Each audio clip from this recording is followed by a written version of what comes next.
Here I have the brake pressure regulators from my Nissan Primera P10, which I removed recently because these weren't letting any brake fluid through them to the calipers. So I will try to recreate them using this common hardware from my local store.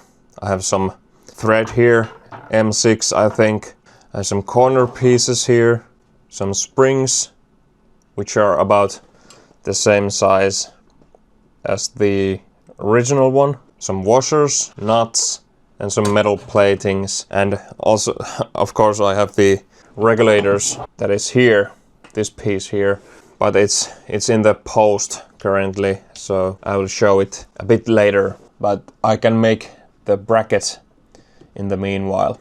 I have one part missing as well. It's the bushing here, which I'm gonna replace with a angled ball joint that has a M6 thread. Picture here. I will start by taking these apart.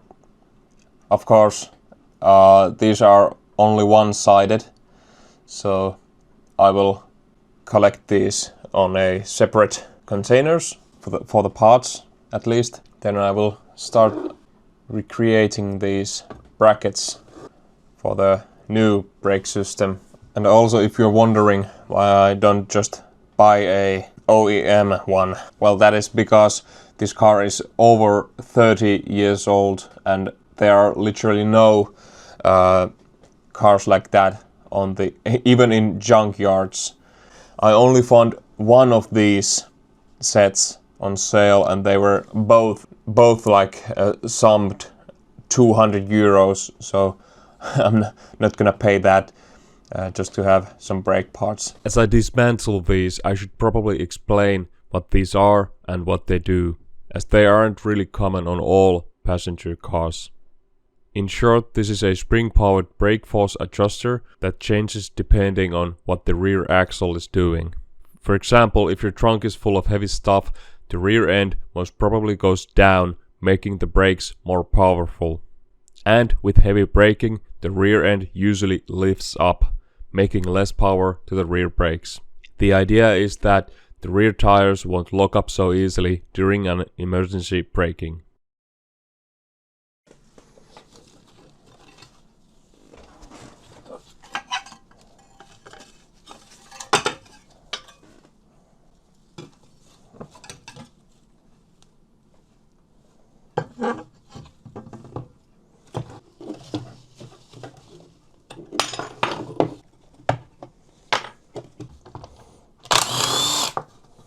The next day.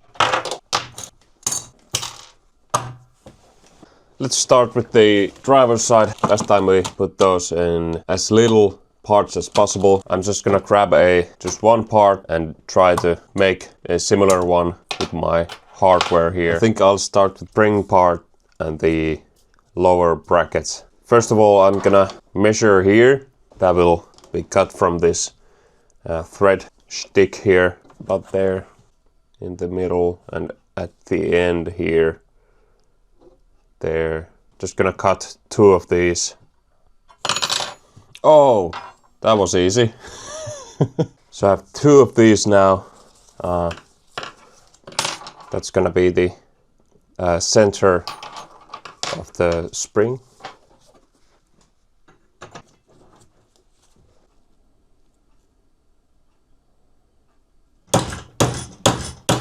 So it's about the same angle.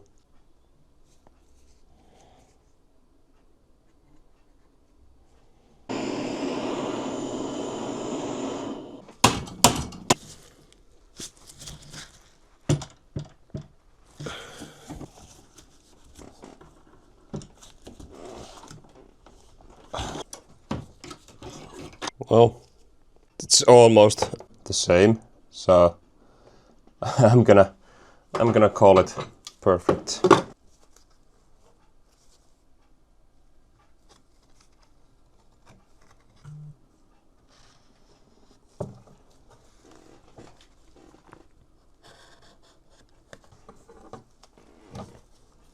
So there's the layout.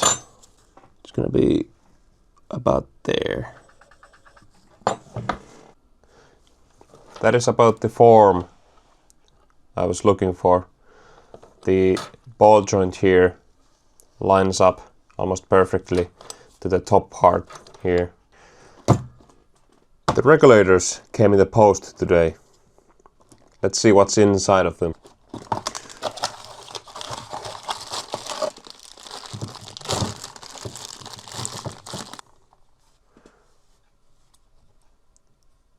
I think this is just a universal one. These were quite cheap. I ordered these from Estonia and they were like 30 euros. Both of these, and which is crazy. When you order something for like Toyotas or something, they're always like 300 each.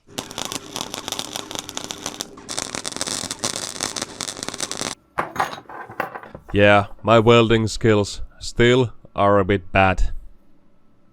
I showed these seams too close to the camera, so I'm sorry if these were too graphic clips.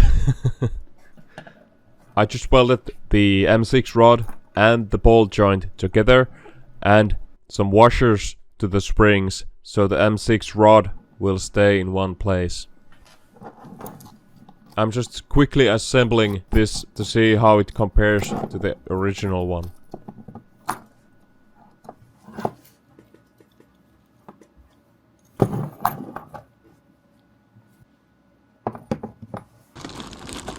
So let's try to get this on. This is the driver's side, so the left side here. I'm gonna get the car up and try the new ALB valve on the car.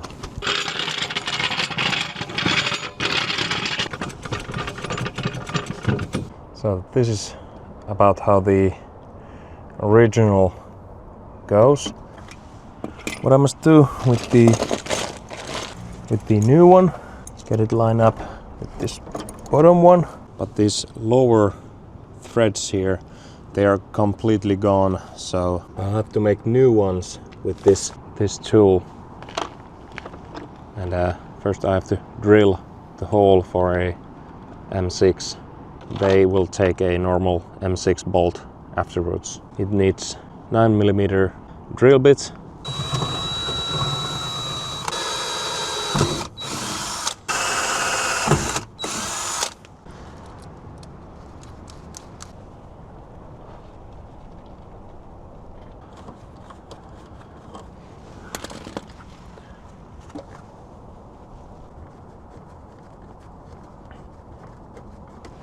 Now that this is ready for use, I'm gonna paint this. But as you can see, this can be accessed through this hole. What I can do is I can just drill 2 holes here where the regulator goes, and then just put a bolt through here and hold it with a wrench.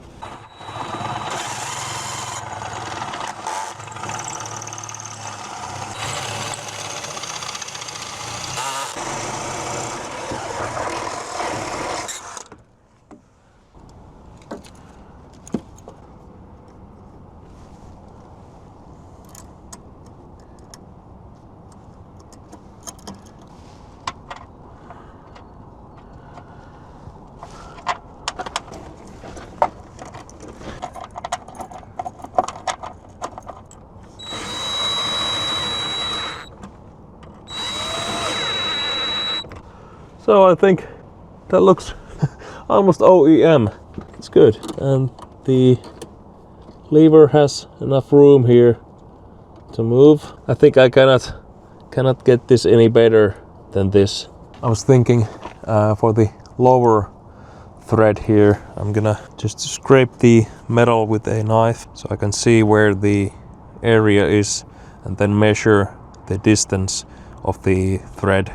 So take the bolts out, nicely accessible there. there's the scrapings.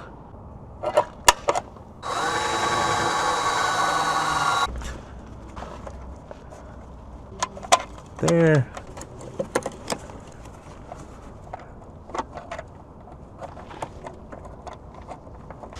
That's the valve installed right now. I think it turned out to be better than I expected. Then next up I would be installing these brake lines here. Yeah, I noticed that this lever didn't actually actuate the valve here, so I need to move this just about there, so the spring can actuate the lever. As you can see, if I move it here and pull this spring, it doesn't really move this lever at all. Now, as this is sitting here, you can see the lever here is actually moving, so it's better place here than here. So now I've attached both of these valves here on the other side as well. So now I'm gonna do some brake lines to the valves itself. This is I think 50-50 copper and nickel. I'm gonna use some basic piping tools, cutter, bender, and then these quick connectors on these.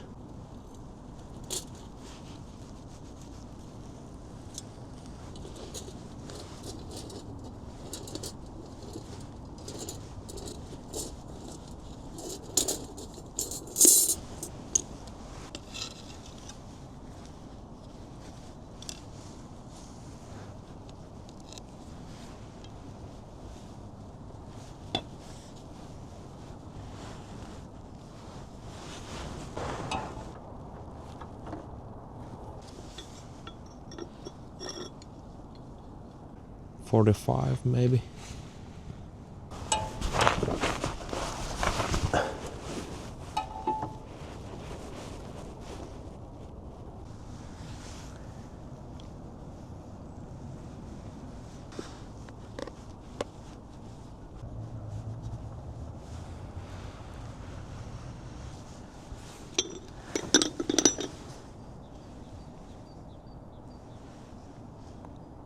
I don't know what I'm doing.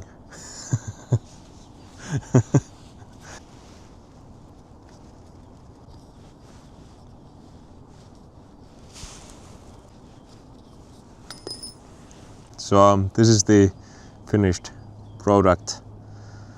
Let's see how well this fits. So this should come from there to this upper thread here. Yeah, I think that's the closest I can get it.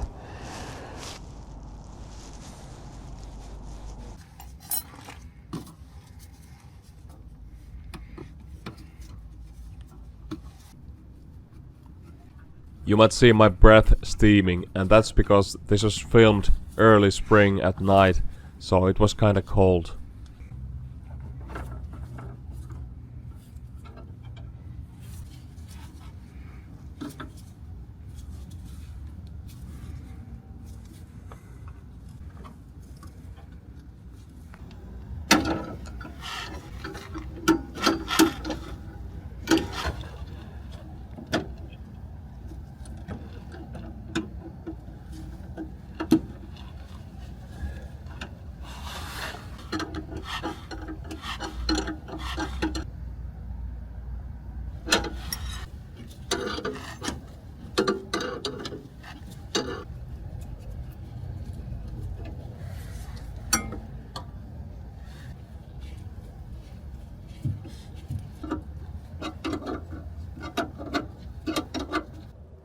It's still leaking, but Yeah, I've got some thread tape here, so it won't leak as much. And then do the other side. So now both sides are connected and not leaking anymore. I'm gonna fill it with the brake fluid and then gonna bleed the brakes. Hopefully this will work somewhat. I know these aren't adjusted yet to the perfection, but I think it still needs to pass some brake fluid to the brakes.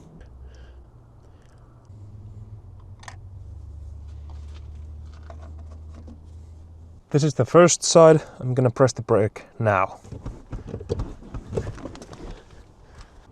And I cannot really see any leaks.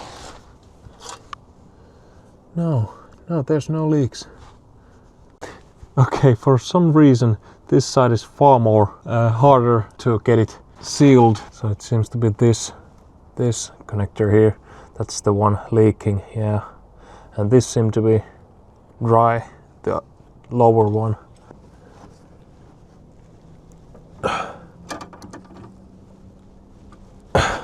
The second try. I'm gonna press the pedal now.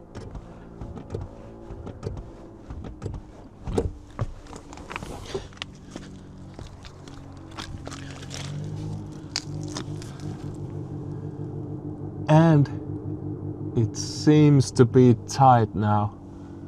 That's really good.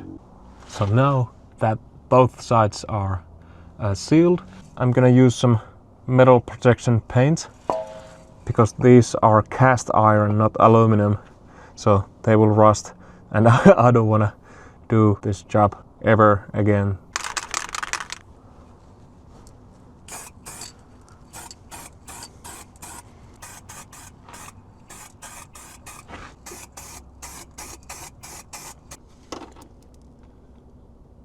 I think that looks quite nice, actually.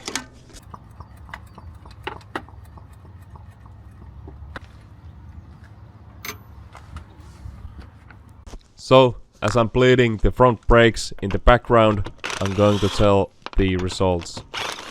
This car went to the inspection before and after this job, and both times the braking power was measured. The first time the rear brakes made only 0.9 kilonewton meters of braking power, and that's way too low, so the car didn't pass the inspection that time. Now, after installing the newly made parts, the rear brakes made 1.3 kilonewton meters of braking power at the bench, and it was perfect amount. I'm kinda shocked that the regulators were on the right spot from the first try. But yeah, I thank you for watching this long, and I hope you learned something here, and most of all enjoyed this video. Till next time.